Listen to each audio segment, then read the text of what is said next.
Students, आपको एक trial balance का एक्सट्रैक्ट दे रखा है जिसके अंदर आपको सन्ड्री डेटर्स दे रखे हैं ₹1,00,000, बैड डेट्स दे रखे हैं ₹6,000 और प्रोविजन फॉर डाउटफुल डेट्स दे रखा है ₹7,000।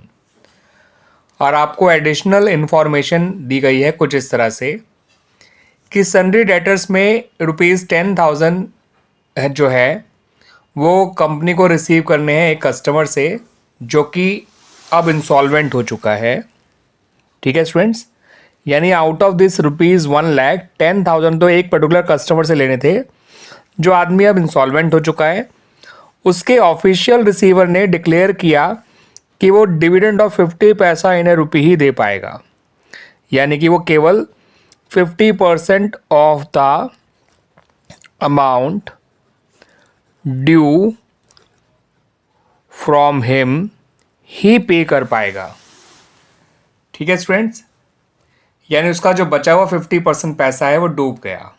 ठीक है स्टूडेंट्स, यानी उससे लेने थे मैं 10,000 जिसमें से 5,000 कन्फर्म जो हैं वो डूब गए हैं। लेकिन ये बात भी अब कन्फर्म हो गई है कि बाकी 5,000 आपको मिल जाएंगे, क्योंकि ये जो डिक्लेरेशन हुआ है ये एक लीगल प्रोसेस के थ्रू हुआ है। तो दैट्स वाई जो बचे हुए 5,000 है वो पक्का मिल जाएंगे, उन पे अब किसी प्रोविज़न की ज़रूरत नहीं है। ठीक है स्टूडेंट्स, लेकिन आपसे क्वेश्चन में कहा गया है कि आपको 5% प्रोविज़न बनाना है ऑन सन्ड्री डेटर्स।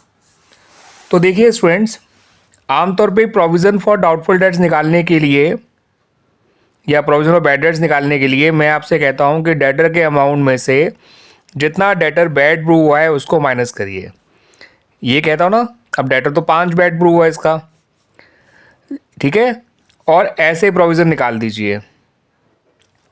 लेकिन इस क्वेश्चन में थोड़ा अलग है, क्योंकि ये जो पर्टिकुलर डेटर है इसका जो बचा हुआ 5,000 है वो पूरी तरह से गुड हो चुका है, उसके लिए कोई फर्दर प्रोविज़न की ज़रूरत नहीं है। ठीक है स्टूडेंट्स, तो यहाँ पर आपको जो प्रोविज़न निकालना होगा स्टूडेंट्स वो, ठीक है, तो यहाँ पर ये चीज़ नहीं फॉलो की जाएगी। यहाँ पर आपको जो प्रोविज़न फॉर डाउटफुल डेट्स निकालना है, अब जो निकालना है new provision for doubtful debt जो निकालना है, उसमें डेटर के अमाउंट में से इसका पूरा अमाउंट हटा दीजिए। ठीक है स्टूडेंट्स, क्योंकि जितना इसका पैसा डूब गया और जितना बच गया, जो डूब गया उस पर तो प्रोविज़न वैसे भी नहीं बनता, और इस आदमी का जो बचा हुआ पैसा ₹5,000 है जो गुड है वो भी हटा दीजिए। ठीक है, यानी टोटल 10 ही हटा दीजिए, इस आदमी का पूरा ही पैसा हटा दीजिए, और बचे हुए जो डेटर्स 90,000 के हैं केवल उन्हीं पे प्रोविज़न बनाइए, क्योंकि उनके बारे में कोई फर्दर क्लैरिफिकेशन नहीं दे रखा। तो इस आदमी का तो फाइनलाइज हो चुका है कि आदमी का आधा पैसा मिलेगा आधा नहीं मिलेगा, तो इस आदमी का पूरा अमाउंट हटाकर आपको प्रोविज़न फॉर डाउटफुल डेट्स निकालना है यहाँ पर।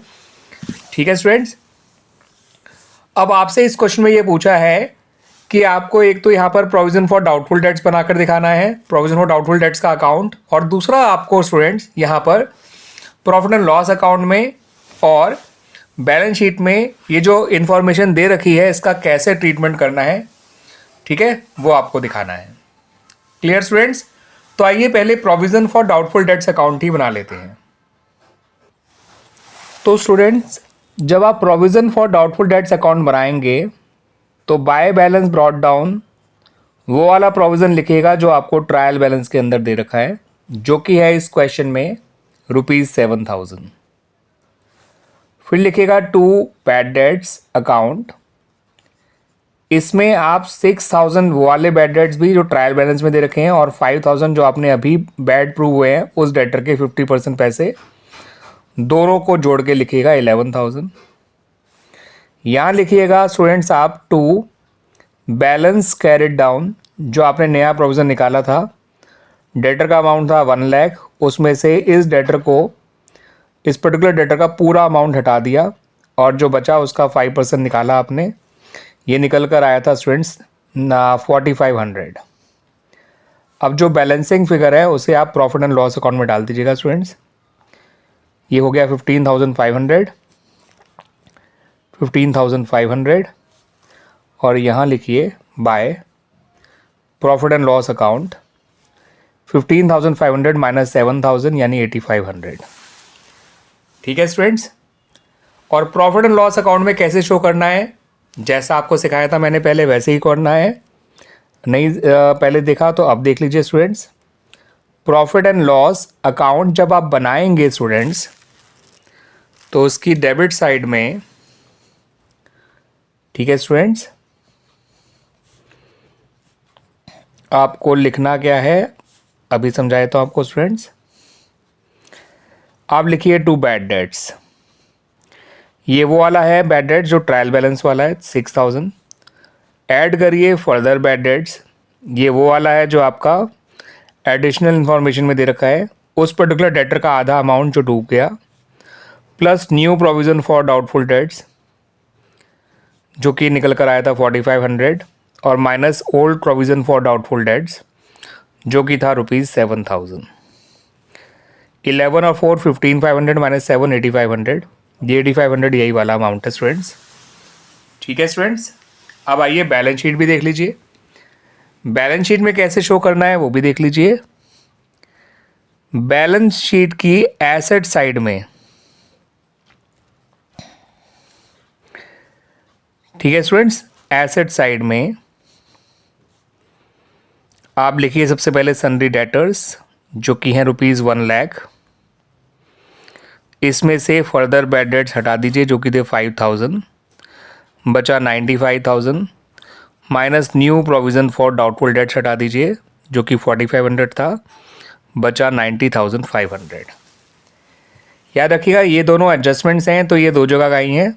यहाँ ये ट्रायल बैलेंस वाले बैड डेट्स में प्लस हो गया और बाद में डेटर्स में से माइनस हो गए दोनों, और ये बैड डेट्स ट्रायल बैलेंस के अंदर था इसलिए एक ही जगह आया। ये old provision for doubtful dates trial balance के अंदर था इसलिए एक ही जगह आया। क्लियर है स्टूडेंट्स? अगर इसकी हमें एंट्रीज बनानी होती तो वो भी देख लीजिए कैसे बनती। जर्नल एंट्रीज, पहली एंट्री आप बैड डेट्स की बनाते हैं स्टूडेंट्स, जो बैड डेट्स फर्दर हुए हैं वो वाले। ट्रायल बैलेंस वाले जो बैड डेट्स होते हैं वो पहले ही वो डेटर में से डिडक्ट हो चुके होते हैं। अब आपको जो फर्दर बैड डेट्स हुआ है केवल उसके लिए जर्नल एंट्री बनानी है, ये वाली बैड डेट्स टू डेटर वाली। ठीक है, और फिर क्या करना है स्टूडेंट्स, आपको प्रोविज़न फॉर डाउटफुल डेट्स से आपको इस बैड डेट्स को भी और जो आपका ट्रायल बैलेंस वाला बैड डेट्स है दोनों को क्लोज करना है इसमें डाल के। तो 6 और 5 11,000। अब आपको प्रोविज़न फॉर डाउटफुल डेट जो क्रिएट करना है, बढ़ाना है, वो है ₹8,500 जो आपने provision for doubtful debts account के अंदर देखा भी था स्टूडेंट्स। 8500 लिखा था ना provision for doubtful debts account में क्रेडिट साइड में, तो ये वही अमाउंट है। ये अमाउंट भी आप देख सकते हैं provision for doubtful debts account में लिखा था 2 बैड डेट्स, है ना। तो यहाँ provision for doubtful dates debit हुआ था, बैड डेट्स क्रेडिट आपका क्रेडिट होगा। यहाँ provision for doubtful dates credit हुआ था तो profit and loss account debit होगा। ये 3 जर्नल एंट्रीज बनाई जाएंगी in this particular question. Clear students?